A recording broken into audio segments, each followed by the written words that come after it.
Everyone talks about the beast, the Antichrist, a single man, a future tyrant who rises, rules, and deceives the world. That's where almost every conversation about Revelation stops. But here's the part almost no one notices. The Bible never presents the beast as just one person.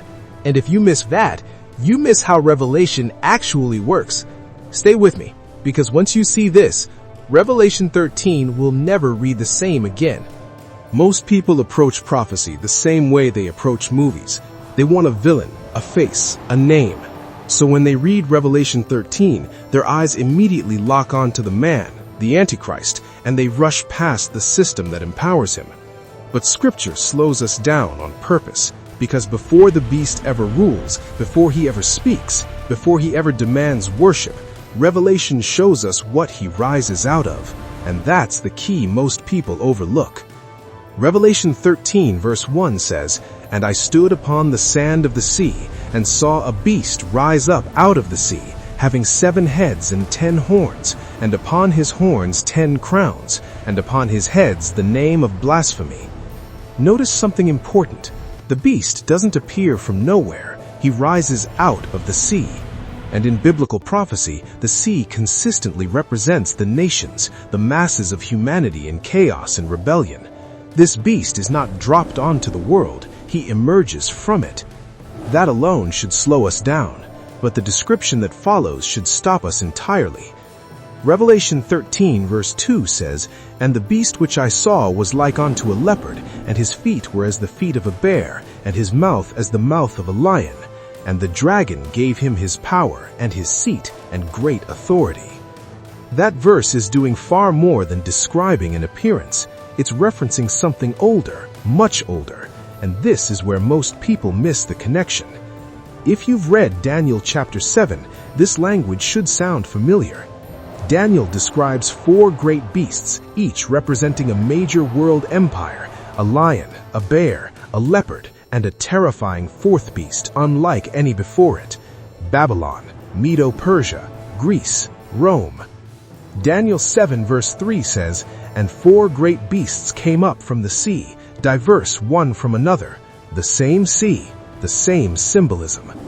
Now here's the part that should make you pause. In Revelation 13, those beasts are no longer separate, they're combined. Leopard body, bear feet, lion mouth. This is not coincidence, it's convergence. Revelation isn't showing us a brand new evil, it's showing us the culmination of all previous ones. The beast is not merely a man, he is the final expression of every empire that ever opposed God, merged into one system. Babylon's arrogance, Persia's domination, Greece's cultural corruption, Rome's political brutality, all of it fused, and then empowered. Because the verse doesn't end with human authority. It says, "And the dragon gave him his power and his seat and great authority." This is not just politics. This is spiritual inheritance. Let that sink in. Satan doesn't just empower a person. He empowers a structure, a system capable of surviving leaders, adapting across cultures, and enforcing worship on a global scale. That's why focusing only on who the Antichrist is misses what the beast actually represents. Because individuals die, systems endure. Now here's where this becomes unsettling. Revelation 13 never separates the man from the system. The beast is both a ruler and a kingdom, a person and a power structure. This matches how Scripture consistently uses prophetic language.